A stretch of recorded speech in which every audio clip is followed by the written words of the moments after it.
नीतीश कुमार इतना बड़ा गुलाटी मास्टर है कि सर्कस का जोकर भी परेशान हो जाएगा इसकी हरकतों को देखकर। अब कह रहे हैं हमने कह दिया इनको हम नहीं जाएंगे। मोदी भी दिल में सोच रहा होगा पार्लियामेंट के बाद क्या गुलाटी मारेगा नहीं मालूम। और फिर इनका ये उम्मीदवार है जेडीयू का मास्टर का मास्टर कौन है? मास्टर का मास्टर मोदी है ना। और एक वक्त आएगा जब मुसलमानों की और हिंदुओं की आबादी स्टेबलाइज हो जाएगी, मगर नरेंद्र मोदी सिर्फ नफरत की राजनीति कर रहे हैं। और ये नीतीश कुमार इतना बड़ा गुलाटी मास्टर है कि सर्कस का जोकर भी परेशान हो जाएगा इसकी हरकतों को देखकर। अब कह रहे हैं हमने कह दिया इनको हम नहीं जाएंगे। मोदी भी दिल में सोच रहा होगा पार्लियामेंट के बाद क्या गुलाटी मारेगा नहीं मालूम। और फिर इनका ये उम्मीदवार है जेडीयू का मास्टर का मास्टर कौन है? मास्टर का मास्टर मोदी है ना।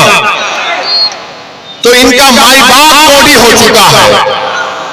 अगर कल खुदा ना खास्ता ये पार्लियामेंट में चले जाएंगे और यूनिफॉर्म सिविल कोड का बिल आएगा तो मास्टर बोलेगा माई बाप जो हुक्म की तामील होगी। बताओ क्या आप ऐसे आदमी को अपना वोट देंगे मेरे भाई? क्या आप ऐसे पार्टी को वोट देंगे जो भारत में यूनिफॉर्म सिविल कोड लाना चाहते?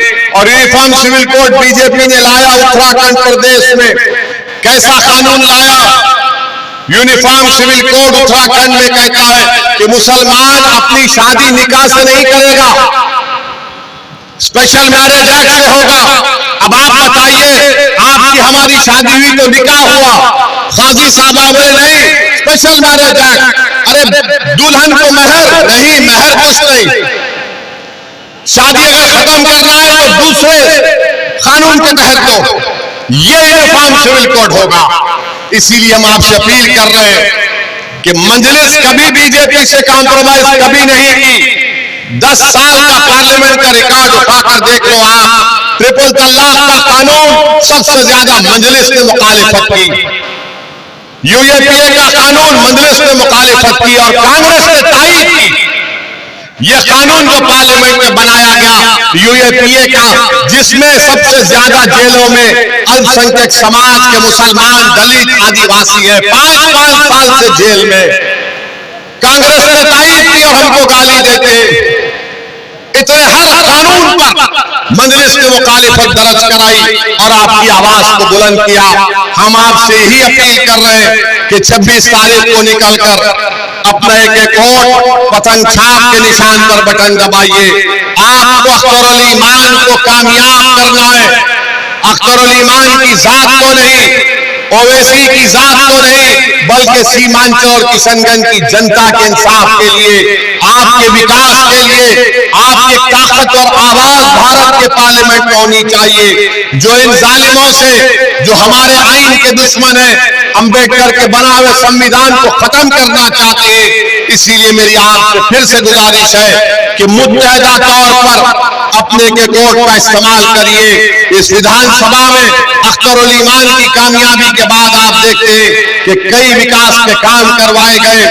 यहाँ पर एक स्कूल था, स्कूल में डेवलपमेंट का काम अख्तरुल ईमान ने कराया। कई तालाबों की मरम्मत अख्तरुल ईमान ने करवाई अपने एमएलए फंड से।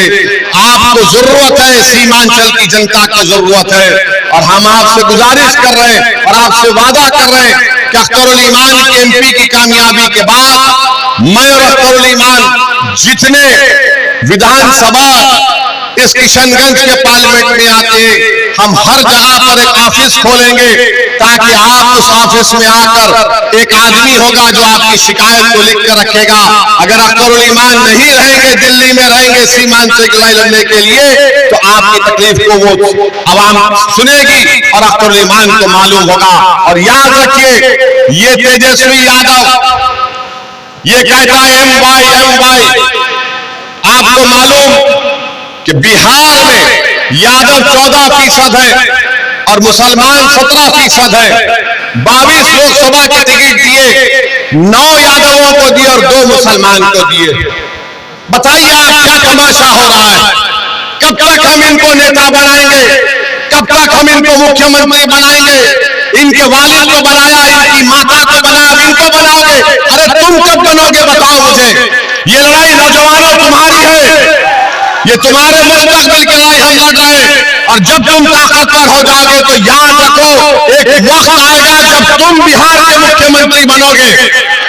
आप बनेंगे, आप याद रखो, मेरी इस बात को लिख के रखो। जिस दिन आप में सियासी शऊर बेदार हो जाएगा, ऐसा समीकरण बनेगा कि मजबूरन आपको मुख्यमंत्री बनाना पड़ेगा, तभी जाकर हमसे इंसाफ होगा। अरे हम वोट डालने वाले बन गए, वोट लेने वाले नहीं बन रहे। बताओ क्या करोल ईमान सेकुलर नहीं है? क्या कभी हमने किसी समुदाय के खिलाफ कोई बात कही? नहीं कही। अरे हम तो गरीब और मजलूमों की हक की आवाज को बुलंद कर रहे हैं, तो हमको इल्जाम लगा दिया जाता है मेरी गाड़ी पर गोलियां चलाई गई हैं, 6 फीट के फासले से मेरी जान लेने की कोशिश की गई। क्यों लेने गई? क्या मैं कातिल हूं? क्या मैं महाबली माफिया हूं? नहीं, मगर इनको डर है मेरी जबान से, इनको डर है मेरी बेबाकी से। और ये कहां से आती है? आपकी दुआओं से, अल्लाह के करम और फजल से होता है। तो आज हम अपील कर रहे हैं कि 26 तारीख के दिन आप निकलेंगे ना तमाम अख्तर भाई के लिए। देखिए, आप सोच कर बोलिए, ये विधानसभा से अख्तर भाई को आप मेजॉरिटी दिलाएंगे नहीं दिलाएंगे?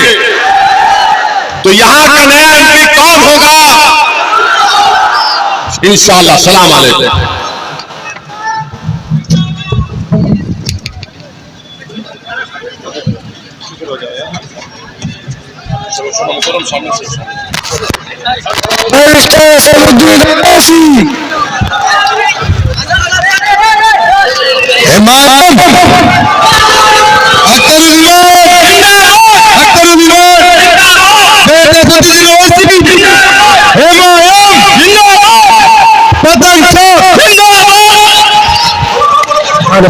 आए हुए तमाम सफल लोकसभा के हमारे नौजवानों का मैं शुक्रिया अदा करता हूँ।